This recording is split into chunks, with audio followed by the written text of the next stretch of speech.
Welcome to the College of Empowerment podcast, where you'll be empowered to always be your own superhero in your life, love, business, being, and brand. The podcast is hosted by Stephanie D. McKenzie, your favorite award-winning marketer, multi-certified empowerment coach, TEDx speaker, best-selling author, and former college educator. I love that introduction.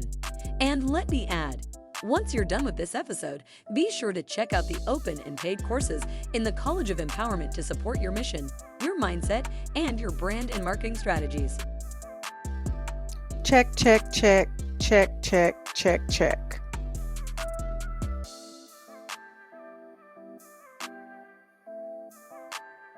What is empowerment? It's a great question. I think if you ask 10 different people what empowerment is, you're going to get 10 different answers.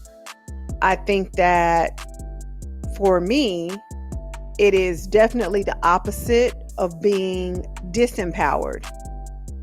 Yeah, right. That sounds so deep, but rock with me for a second. So as a recovering people pleaser, I know what it's like to feel disempowered, either by way of the decisions that you're making, out of your own sense of obligation or a lack of self-worth, but also the decisions that you make under duress, the things you feel like you have to do, or you'll suffer some sort of a consequence. And so if you ask me what is empowerment, empowerment starts at the moment that you realize that it can't be about them. It just can't. It has to be about you. And not in a self-absorbed, oh, the sun rises and sets on my behind type of way, but in a way that you now know that you merit priority, that what you want, need, desire, and deserve has to come first. Because if it doesn't come first, then anything else that comes first is really, dare I say, playing in your face.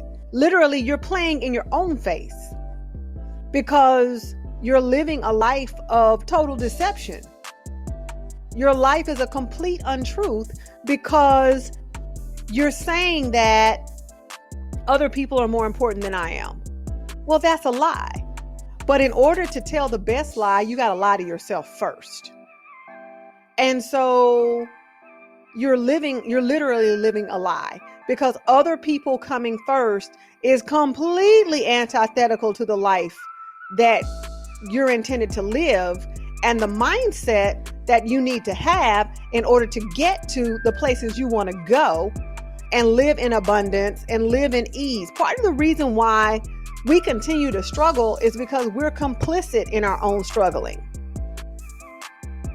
We can see sometimes very clearly that the way that we've done things for years, for decades, for most of our lives is not working.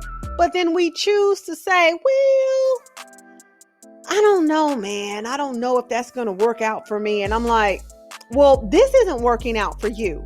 So maybe you want to try something that might work out for you.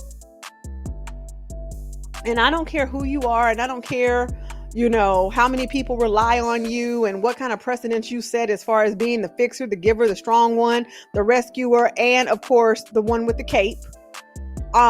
Anytime you decide to change your identity, yes, there will be fallout, but that's not reason enough to not make the changes necessary for you to live in authenticity. Because without authenticity, there is no abundance. You can lie that down. There might be money and great goo-gobs of it, but there won't be abundance, which means that you now have to struggle and strain and fight for everything that you get. Yeah, that sounds like the life you want to live. It's not the life I want to live. But I believe that empowerment is that moment that you begin to say, yeah, I can't do this anymore. And better yet, I'm not going to do this anymore. And then you begin to rein in your life. Because now you've taken ownership. It actually is your life. It's not their life that you just happen to be living. It is your life that you are now thriving in, not just surviving in. That means that your decisions are yours. They're not under duress. They're not because you're trying to live up to some fake persona of being a good guy or a good girl or a good woman or a good wife or a good husband or a good whatever, because good doesn't actually exist. Usually when we try to be good, it's because we're trying to live up to somebody's expectation of what good is. Somebody else's expectation. It's not our own. I think empowerment begins at the moment you take ownership of your own life. We hope you enjoyed this episode, and thanks again for listening. If you're not a member, you can join the College of Empowerment at thecollegeofempowerment.com. Again, that's thecollegeofempowerment.com. You can also follow Stephanie on all major social media platforms as Stephanie D. McKenzie. Thanks for tuning in.